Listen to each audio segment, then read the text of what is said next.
Bienvenidos al webinar de Casa de la India. Esta noche vamos a viajar hasta la India y nos vamos a encontrar con una colección de instrumentos muy especial. Vamos a tener el webinar sobre Musical Instruments at the Indian Music Experience, The Science, The Stories, The Stars. Retransmitiendo desde la Casa de la India y en Bangalore, donde se encuentra el Museo Indian Music Experience, India's first interactive music museum in Bangalore. La presentación corre a cargo de Manasi Prasad, la directora de dicha institución, Sahana Mohan, que es la que lleva contenidos, y Kritika Srinivasan, que lleva proyectos especiales. Con todos ustedes, el museo más importante de instrumentos musicales en la India, Indian Music Experience. A good evening. Welcome to listeners from India and around the world. Today we have a very special event which will feature the Indian Music Experience Museum in Bangalore. We have a wonderful panel today which will introduce us to this first Indian music instrument and music experience museum, which will highlight today the main instruments, the main highlights that people can visit when they are able, hopefully soon, to travel to Bangalore and enter into this amazing space. I've had personally the great privilege to visit the museum in March for a wonderful exhibition on Ravi Shankar, and I can only say that it's truly an experience and it's one of its kind, and we share a lot of things in common with Casa de la India in terms of also the immersion in the experiential and educational component of art and music. So hopefully in the very near future we can share with you more experiences and more music, more art. So I'll pass now the mic to Manasi, and she will introduce us to this presentation. Thank you. Thank you, Guillermo, and good evening to everyone who's watching this webinar. And this webinar is titled Musical Instruments, the Science, the Stories, and the Stars. And the webinar is brought to you by the curatorial team of the Indian Music Experience Museum. And before we begin, just wanted to say thank you so much to Guillermo and the entire team at Casa de la India for having invited us to share some of the very unique objects from our museum with all of you, in the hope that one day you will get to see it in person. With that, I will start my presentation.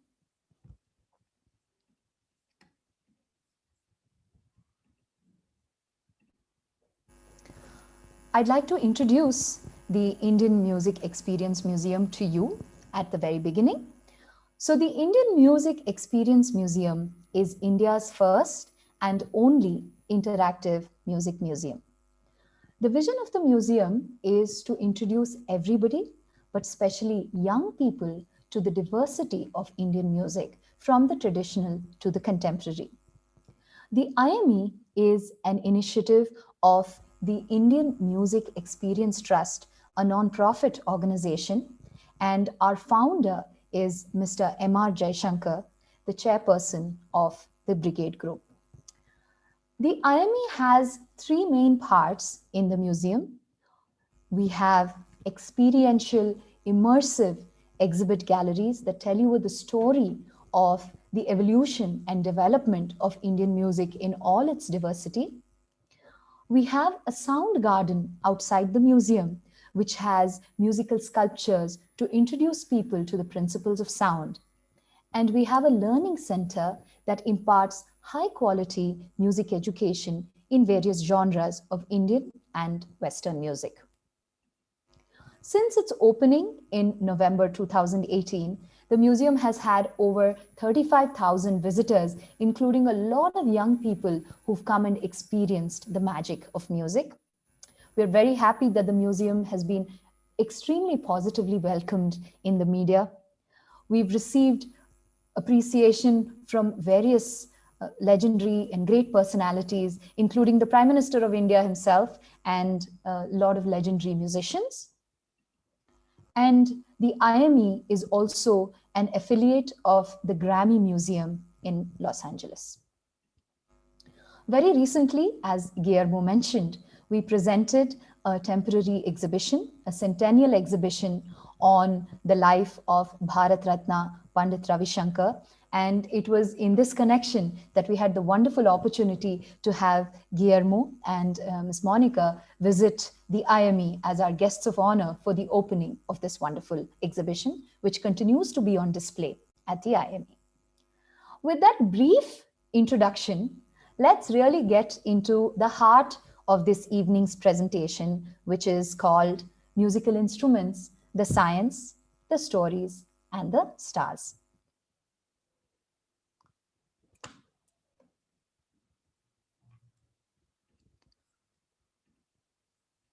I will continue sharing my presentation.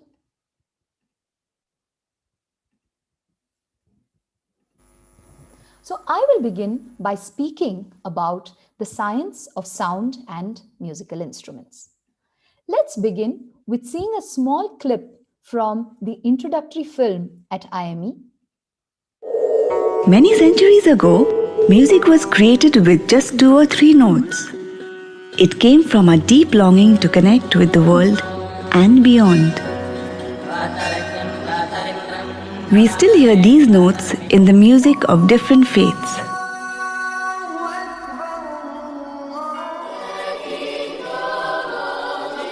As civilization grew, so did our music and its range of colors. Our voice was probably the first instrument of music. In time, we found clever ways to make new sounds inspired by nature.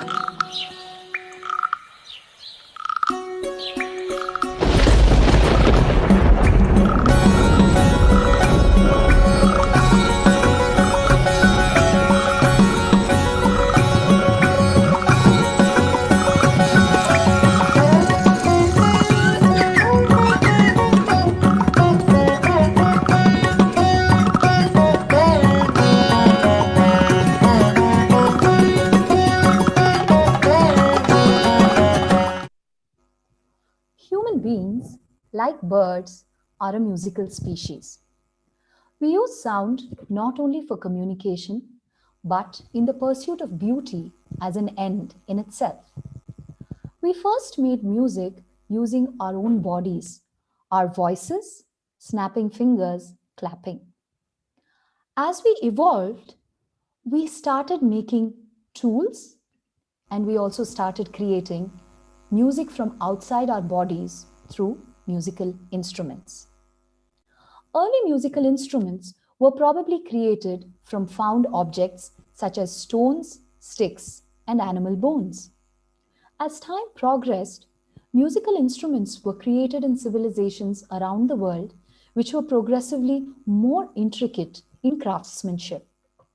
Today, there are thousands of musical instruments around the world, and the family of musical instruments represents the best of human endeavor, objects which are beautiful both for how they look as well as the sound that they produce.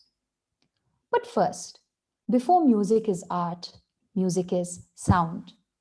It is the production and manipulation of sound that results in music. For sound to be produced, what is essential is vibration. Sound is created when the source object vibrates, which then travels through the air to reach our ears. Based on how the sound is produced, that is, the location of the vibration, musical instruments are classified into various categories. The 4 main categories of musical instruments are stringed instruments, percussion instruments, wind instruments, and solid instruments. There is also a 5th category, which are electronic instruments, which are relatively newer developments.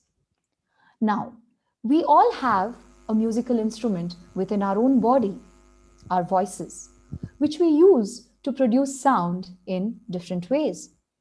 Now, what kind of instrument is the human voice, one may ask? The answer is that it is a combination of a membranophone and an aerophone. Our vocal cords are like a pair of membranes which vibrate due to the air, and it is the creation of an air column between the lungs, the windpipe, and facial cavities which causes sound to resonate. While modern musicologists credit this classification to a pair of European musicologists called Hornbostel and Sachs, who worked in the early 20th century, their work was actually based on earlier works by a Belgian organologist called Victor Charles Mahillon, who in turn adopted this system of classification from the Natya Shastra written by an Indian sage, Bharata Muni. The Natya Shastra is an ancient treatise, and what is so fascinating about this system of classification is that the Natya Shastra was written somewhere between the 2nd century BC and the 2nd century AD, where many of the common instruments of today, such as the sitar or the tabla, were not even created. So Bharata had devised a theoretical classification for all musical instruments, past, present, and future. As per Bharata, musical instruments are classified as tata, chordophones, sushira, aerophones, avanadha, membranophones, and ghana, idiophones, which, apart from electronic instruments or electrophones, exactly corresponds to the modern classification. Now that we know some of the basics of how sound is produced, let us look at some other questions.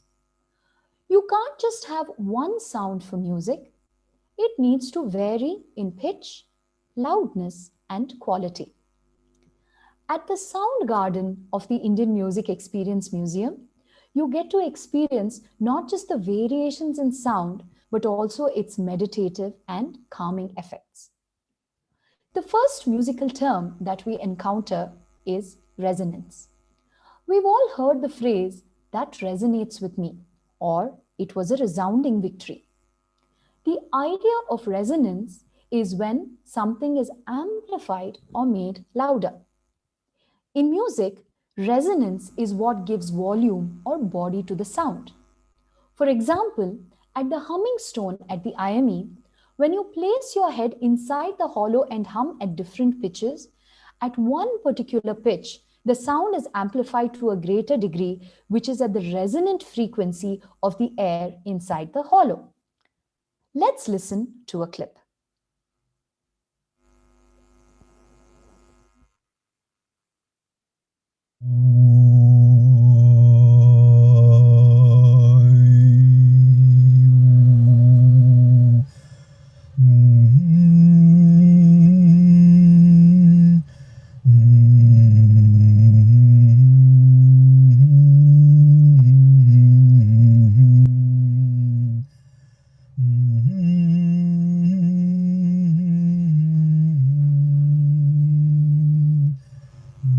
The next musical term is frequency. Frequency, in simple terms, is how fast or how slow an object vibrates. A faster vibration produces a higher frequency or a higher pitch, while a slower vibration produces a lower frequency or a lower pitch. Consider these tubular bells at the IME. They demonstrate a principle that is common to all musical instruments. A longer pipe has greater mass, vibrates slower, and has a lower pitch, whereas a shorter pipe vibrates faster and has a higher pitch. Now notice how you can hear the 7 notes or saptaswara of music in this instrument.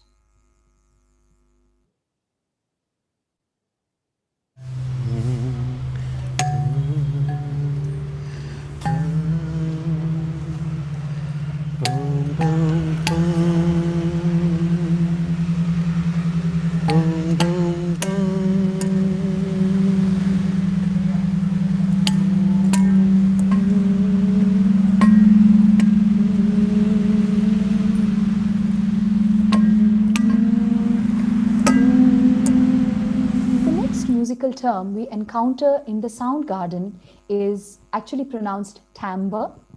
And timbre, in simple terms, is what makes a piano sound different from a flute or a violin, even if they all play the same note. It can also be called the tone of the instrument. Timbre is affected by the size and shape of the instrument, the material from which it's made, and the playing techniques. For example, in the sound bars, in the sound table at the IME, there are 4 different kinds of bars. One set is made of wood called xylophone. There are 2 sets made of brass and aluminium called metallophones, and the set of bars made out of stone is called a lithophone.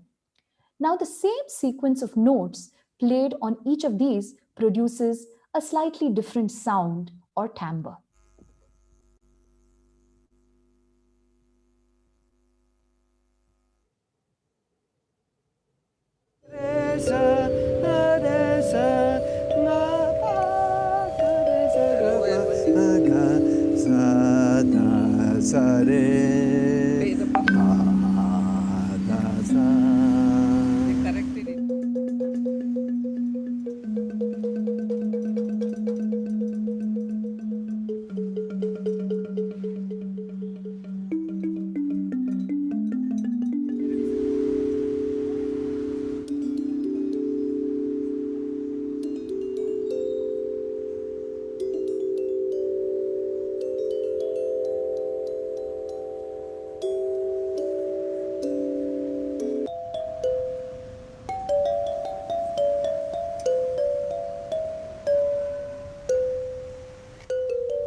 Can stones sing? We have all heard, some of us may have heard, about the famous stone pillars of Hampi, located in South India, that are said to produce the 7 notes of music when struck. Sadly, they cannot be played anymore due to their fragile nature. At the IME, we have a pair of singing stones which produce an ethereal sound when rubbed with moistened hands. This is similar to the singing wine glasses that we may have seen. When you rub your moistened fingers and palms along the stones, our fingers stick to the stone as it encounters resistance or friction. The water on our palm, however, will allow the palm to slip as it forms a cushion to reduce friction. When the pressure and moisture are just right, this stick-slip motion causes vibrations in the sides of the stone, which transmit to the air in the slits, creating an ethereal sound at different frequencies. Let's listen.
These are just some of the fascinating objects in the sound garden at the Indian Music Experience. So now that we have understood some basic principles of sound, we are now ready to explore some of the instruments and their stories from the Instruments Gallery at the IME. Over to Kritika, who will continue the presentation. Thank you. Thank you, Manasi.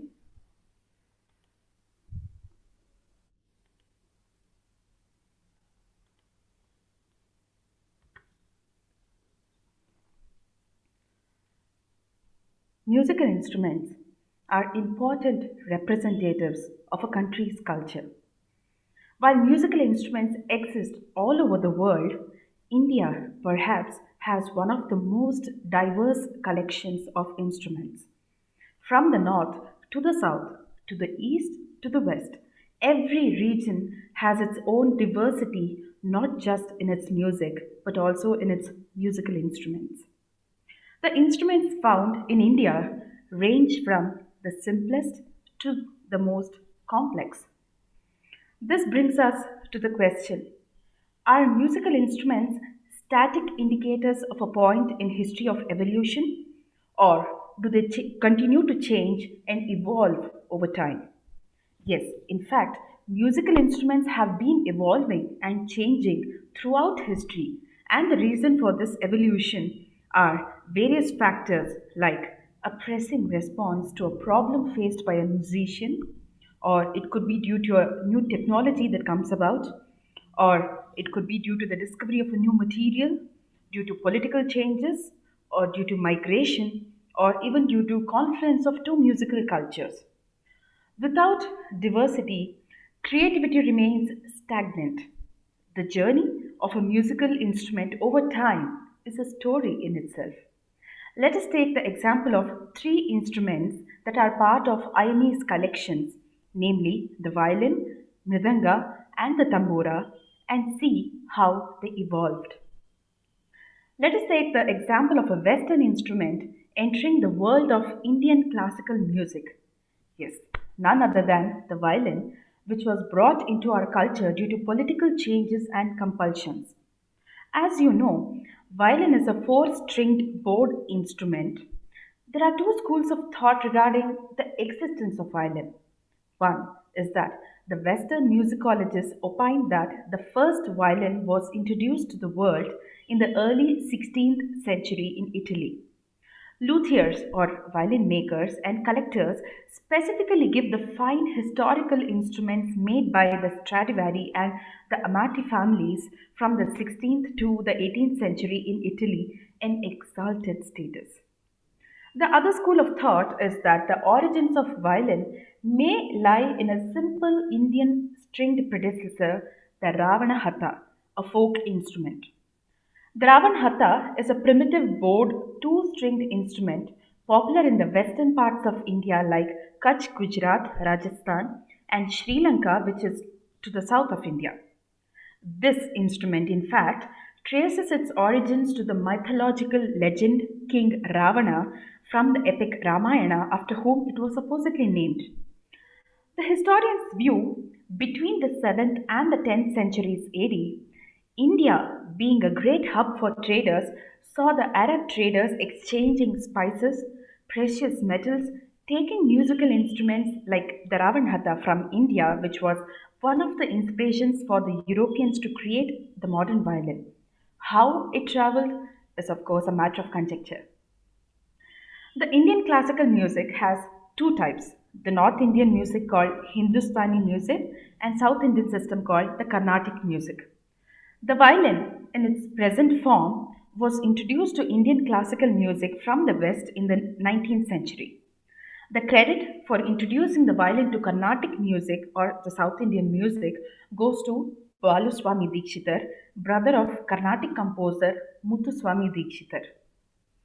Baluswami Dikshitar heard the violin in the English band music at the colonial settlement of Fort St. George of Madras, situated in South India, and intrigued by that, he sought violin lessons from a European teacher and adapted it to Carnatic music. Another person who shares this credit is Vadivelu, the youngest of Tanjore quartet, who was attached to the court of Maharaja Serfoji of Tanjavur of southern India. Even though the Indian and the Western violins look similar, what sets them apart is not just the instrument, but its tuning, playing technique, and position as well. The Western violin is played standing or seated on a chair, while the Carnatic violinists play it seated cross legged. The Western violinists position the instrument between the jaw and the shoulder, while the Carnatic violinists balance it between the chest and the collarbone and the ankle bone on the right foot.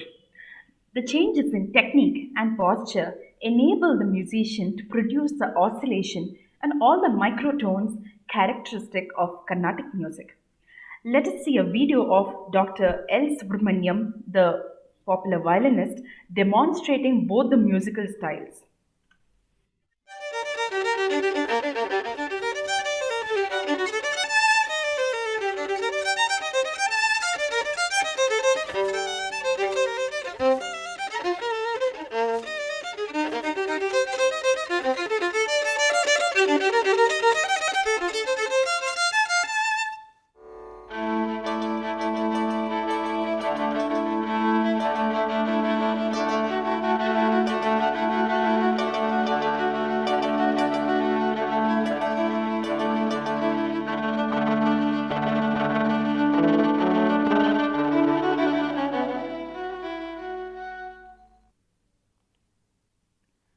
How did the violin merge into the Indian classical music scene so seamlessly? One of the reasons why the violin found early acceptance in both the Indian classical musical traditions was the close resemblance to the human voice and the ability to match the complex glides and ornamentations of classical vocal music. There have been many attempts to innovate within the present day structure of the violin. One of the notable examples being the seven stringed violin of the violin maestro T. Chaudaya. Chaudaya lived in the pre microphone era. In order for his violin to be heard, he attached three extra strings to make it a seven stringed instrument, which gave the sound, the depth, and the tone. Let us listen to a clip of Chaudaya playing one of his compositions.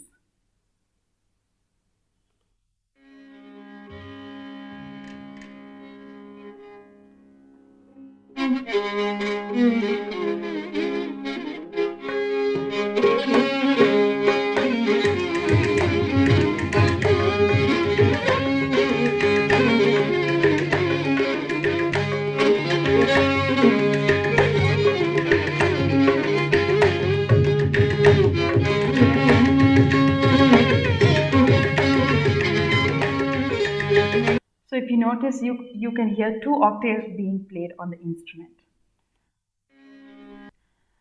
So let us trace the journey of the membranophone mridangam. Mridangam, a percussion instrument, is a two-sided drum predominantly played in South Indian Carnatic music. Mridangam has very ancient origins as depicted in iconography of Indian gods. It's not surprising to note that Indians are musical because, as you see here, all our Indian gods and goddesses are depicted playing one or the other musical instrument. Probably they must be having a big musical feast up in the heavens.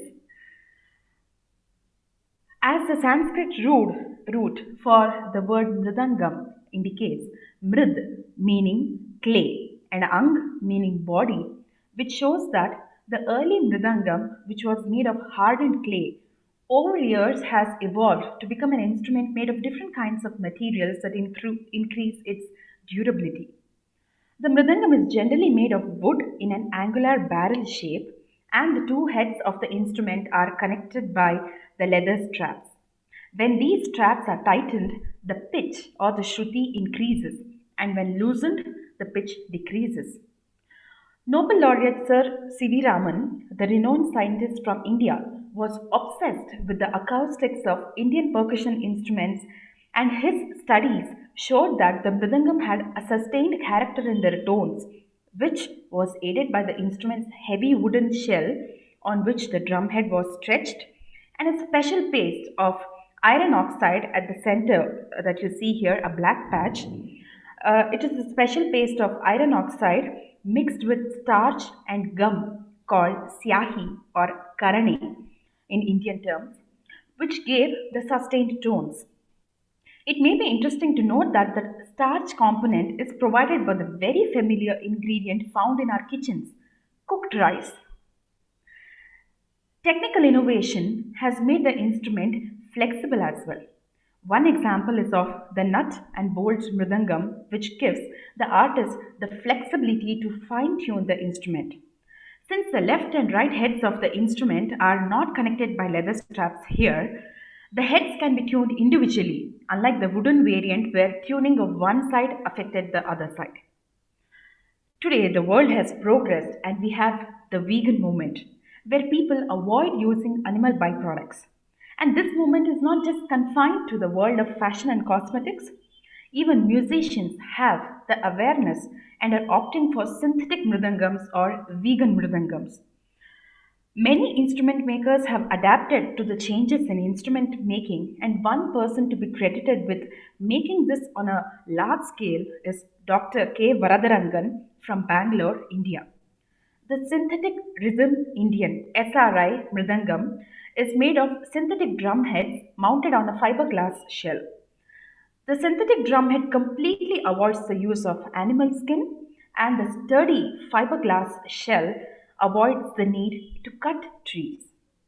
This move is a major technological advancement in the field of percussion instruments, as the problem of pitch variation and frequent need to replace the heads has reduced. The SRI Mridangam is being used regularly on Indian classical music concert platforms as well. This is one example of the synthetic mridangam being played.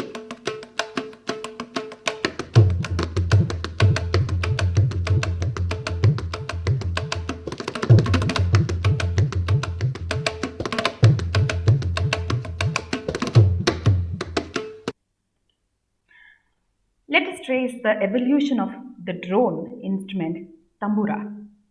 The tambura is a plucked string instrument which provides the pitch or the shruti, here the drone, for Indian classical music. Like most of the instruments explained in this presentation, have a seat.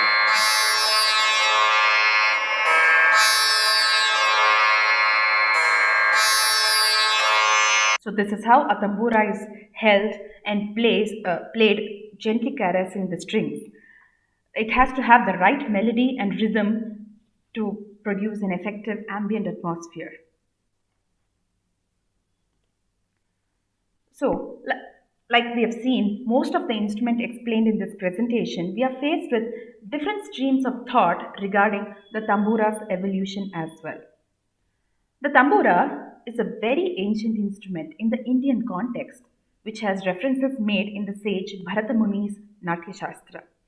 The word tanbur is also a Persian word, and it is a generic name for long-necked string instruments from Central Asia. Now, whether the influence is only through the name similarity or whether the instrument itself was a cultural amalgamation has not been fully ascertained, but the possibility of cultural amalgamation is undeniable. Today's tambura is a long fretless lute with generally four drone strings. There are two kinds of tamburas. One is a South Indian Carnatic version called tambura, and the other is the tanpura, the North Indian variant. The body of the southern variant, Tanjavur tambura, is made from a complete block of jackwood without a gourd and a different kind of carving, while the North Indian variant, Miraj tanpura, has a long, hollow, straight neck and a gourd at the bottom, which is richly decorated. The greatest challenge of carrying the huge, bulky tambura in the planes and trains demanded innovations to the instrument. With the electronics revolution in the 80s, like any other instrument, tambura too evolved to become portable, like the electronic tambura, which is light and compact. This electronic instrument replicates the sound of the real tambura. With the press of a button, the drone is provided. Variants like small tambura, foldable tambura were designed to solve the issues of frequent damage to the instrument in terms of string and gourd replacements. Today, we don't even have a physical device. It's all available on an app on the mobile. For example, the iTanpura app. This uses stereo digital sound to simulate a set of two tanpuras, each of which can be tuned with a different string combination. It uses sounds sampled from real tanpuras to provide that realistic sound. Being a musician myself, I can definitely say that tambura has its own grandeur on the concert platform, which no electronic variant can substitute. To sum it up, the instruments are so dynamic in nature, like softwares, we have version 1.0, 2.0, etc., whose innovations have no boundaries. Hats off to all the instrument makers who have adapted to the changing scenario and produced these beautiful works of art in response to the demands of society and time. Let us look at the instruments that got life in the hands of skilled artists and the journey. Over to Sahana.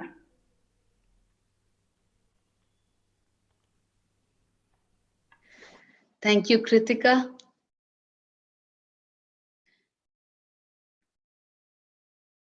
Just sharing.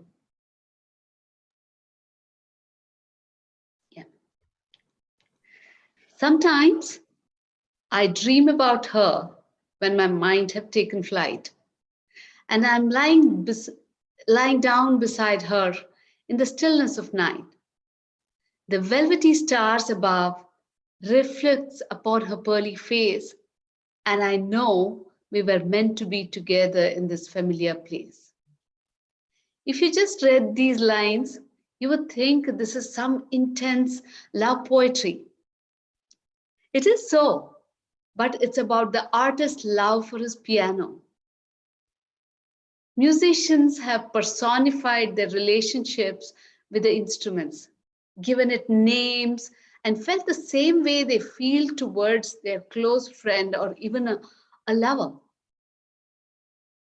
When the performance touches the heights of instrumental brilliance, the performer and the instrument seem as one, as if there were no gap between the physicality of the player's body, and the wood, wire, gut, or metal, or even electronics of the instrument.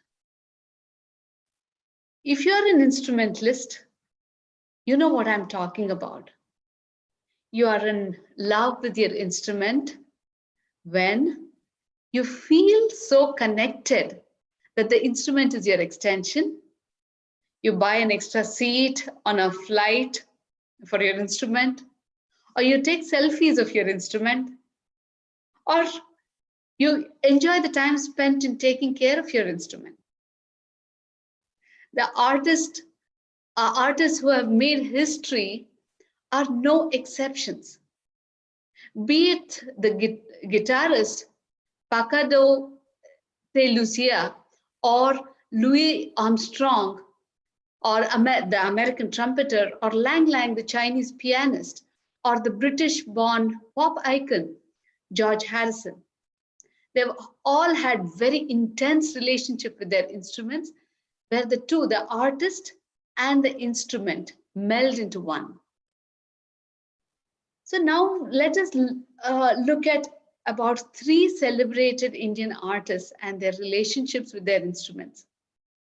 Incidentally, all these 3 artists are part of an elite group of 6 musicians who have won Bharat Ratna, India's highest civilian award. All their instruments are displayed at Indian Music Experience Museum. Firstly, Bismillah Khan, one of the greatest exponents of Shehnai, was mainly responsible for elevating the folk instrument, played mostly in weddings or temples or processions, onto a concert stage. He was born in a family of Shehnai players in 1916. He lived in Banaras, a city in North India, which is one of the main centers of spirituality. He apprenticed under his maternal uncle, who was also a Shehnai player.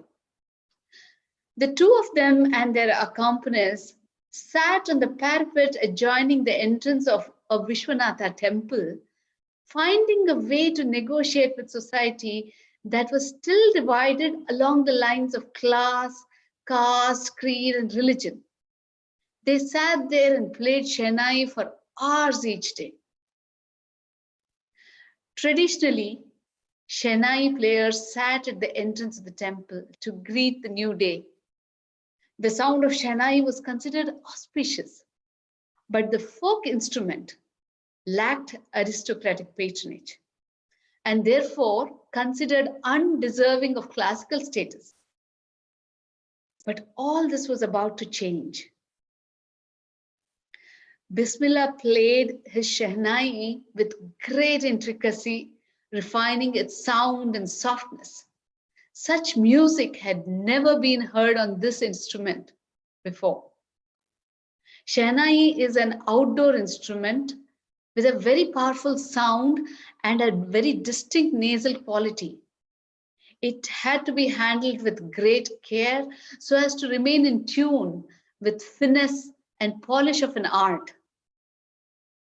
The techniques of breath control, movement of tongue, lips, and nimble fingers for swift improvisations were mastered by this ustad. He was so devoted to his Shehnai, he lived and slept with it. And he fondly referred to his Shehnai as his Begum, my wife. When India got her independence in 1947, Bismillah was invited to perform during the celebrations symbolizing auspicious beginnings. Bismillah, a staunch Muslim, had his first creative calling at a Hindu temple. With this plurality in his beliefs, he became the ultimate symbol of secular India. Bismillah Shehnai was found new home at IME in a very moving ceremony in 2014. Let us listen to a short clip of Bismillah Khan.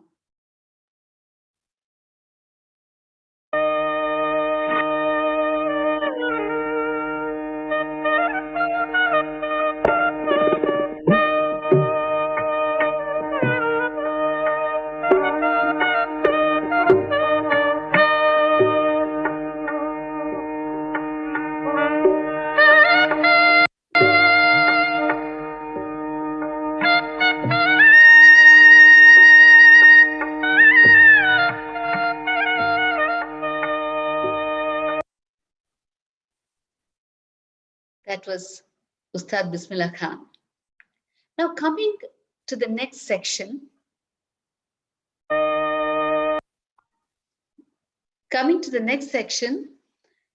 If ever Indian music had to be represented on the world stage, it's perhaps the sound of sitar that comes to one's mind.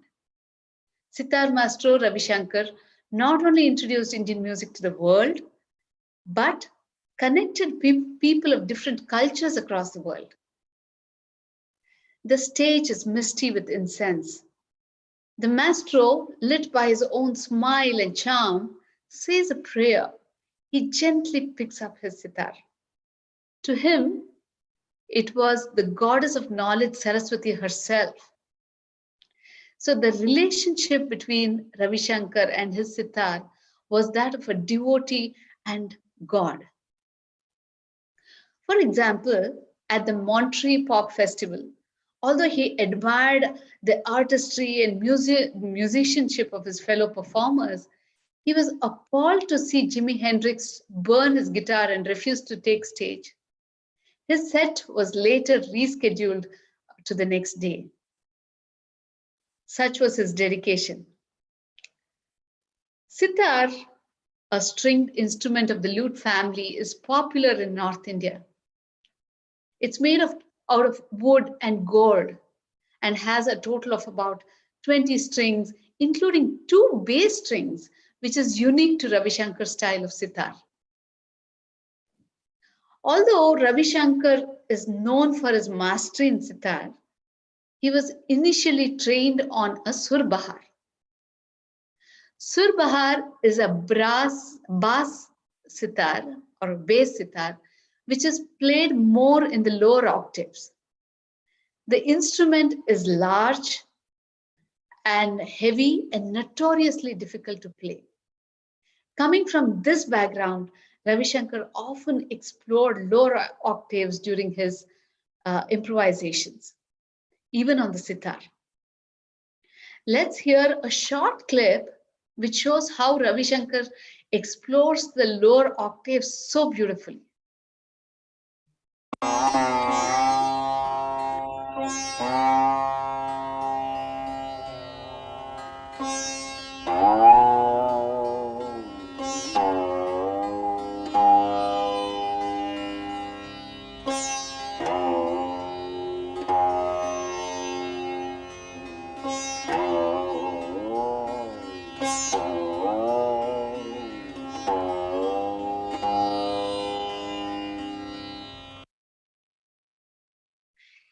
Instruments always evolve over the years according to the need of the hour. As Ravi Shankar got closer to 90 years of age, his frail frame could no longer take the weight of the sitar. But he had a lot of music left in him. So he innovated his sitar, making it lighter by removing the resonator or the tumba on top. We have for you a small clip of his last concert in India. He's playing the sitar without the tumba. Let's see that.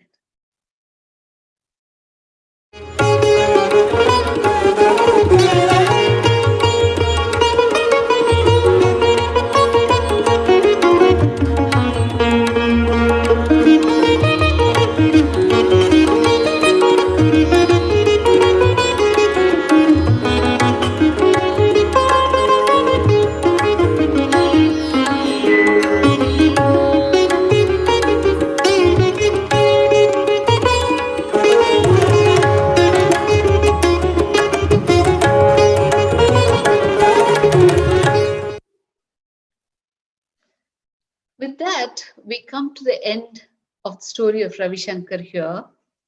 And we start with another legendary musician, M.S. Subbulakshmi. I will tell you a small anecdote. Mahatma Gandhi once requested M.S. Subbulakshmi to sing a particular song, but she didn't know it. So when she informed him, he said, "I would rather hear you just recite the lyrics than have anyone else sing it." Let's listen to the song that Mahatma Gandhi had requested. Hari tumar ho janaki bheer Draupadi की लाज राखी तुम बढ़ायो चीर द्रौपदी की लाज राखी तुम बढ़ायो चीर हरि तुम्हारो जन के भेर। In no other voice in 20th century India was devotion more pronounced than it was in the voice of Subbulakshmi, one of the greatest musicians the world saw. Her music turned her fans into devotees. Apart from the Bhakti Bhava or the devotion, she was also known for her passion for using the tambura. Tambura is a drone instrument that provides the pitch. This is the foundation on which one sings. Young Subbulakshmi, or Kunja as she was called, was apparently fascinated by tuning the tambura. Kunja would hold her tambura close to her ears, listen to it intently for a long time, and later reluctantly place the tambura back onto the mat. She would touch the tambura gently with her little fingers, press them to her eyes as a gesture of eternal gratitude. These instruments become so close to the artist that it can be difficult to see it as an object, and often it's personified and given a name. Subbulakshmi's tamburas, Lakshmi and Saraswati, were personally named and gifted to her by her guru or the teacher, the legendary Carnatic vocalist Semmangudi Srinivas Iyer, in around the 1940s. These tamburas traveled the world to prestigious events and venues. IME holds one of these treasures, a beautifully crafted tambura. And it's the same tambura which was taken by MS Subbalakshmi to her first overseas tour to the International Music Conference at Edinburgh in 1963. So with this, we come to an end. These are just a few examples of the fascinating symbiotic relationships between artists and their instruments. Whether one is a budding musician struggling to make a mark or an established artist, this is a common story. We come to an end of our journey into the world of musical instruments. And I hope you enjoyed it. And if you have any questions, we are open to take it. Thank you very much. Thank you, Sahana and Kritika. And I just wanted to open the floor for any questions and also turn it over to Guillermo if he had any comments or observations. Thank you so much, all three of you. It's been a pleasure, and it's truly a journey. I am surrounded by all the sounds, and it's like I'm traveling all the way there. And to this cosmic kind of place where sound permeates everything, and you can't even say which culture, which language, because it's a universal state of being.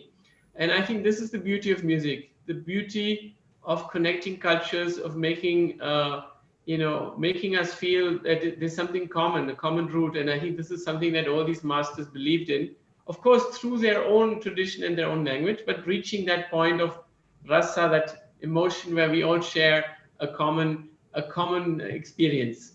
I'm very, very grateful for putting this together, the team of Bangalore IME. And I must say, I know we have some very prestigious professors and teachers in the audience, because I've been checking the list of people that have joined us, though they're being a little shy. So I know that some of them didn't want to miss this. And we have ethnomusicologist, Professor Enrique Camara, also another colleague, Tatiana, who is teaching music and belonging to our team, who's watching. So I have previously received several comments they wanted to ask you. So I may just mention them here. The main aspect that attracts us so much to your museum, in which we share a common view, is the educational aspect. So here at Casa de la India, we've been trying to bring the experience of the otherness of Indian music to our kids and our students. Now, how do you do it in India? When you start your programs, would you say, because Bangalore is a very cosmopolitan city, right? So would you say that the students you reach out to are more familiar with Indian instruments in music or Western instruments in music? Because nowadays they're also being taught, piano and other. So what is their knowledge level in both, if you were to compare, and how do you go about that? How do you explain the scale sa re ga ma, and then you say in the Western system? So how do you do that? How do you manage that? Because it's not quite the same, right? So Guillermo, you're absolutely right that, like your institution, education is an extremely important part of what we do. We are an educational museum, and our focus is definitely on young people. And as we know, the best way to get more people into music is to catch them young. So we do our educational program in a variety of different ways. At the most basic level, this involves a field trip to the museum.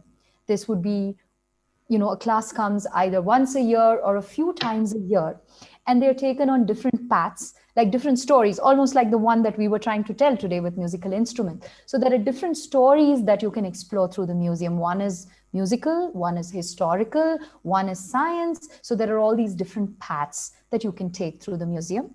We do outreach activities at schools as well, where we have our trained music educators who go to the schools and then teach music. This again is not in a formal sarigama kind of way, but more teaching them songs from different cultures.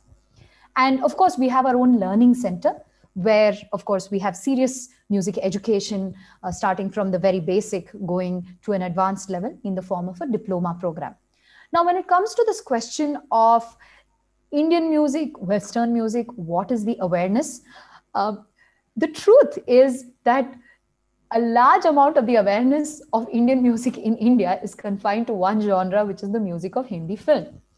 Now, this becomes the first entry point for a lot of people into the world of music, which is not necessarily a bad thing, which is why we have an entire gallery in the museum devoted to the music of Hindi cinema, because Hindi cinema is like a melting pot of genres. It kind of maybe waters down a lot of genres and then takes them and creates this little attractive package of a 3-minute song. So this, I find, when you talk about what is the awareness of young people, a large amount of the awareness is about film music. After that, certainly, I think a lot of youngsters do learn Indian music. Parents are still keen for their children to learn music, so they do put them for music classes. The challenge is, of course, sustaining that interest, and which is why we do a lot of events around children. For example, storytelling. We have a monthly storytelling event that we do, which has a little bit of music, a little bit of storytelling.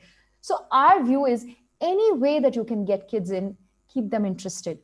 And frankly, yes, while the museum is about Indian culture and Indian music, at the bottom level, as long as they're familiar with any form of music, I think music from any culture around the world, any form of music can change your life as it has changed all our lives. So we're happy with that.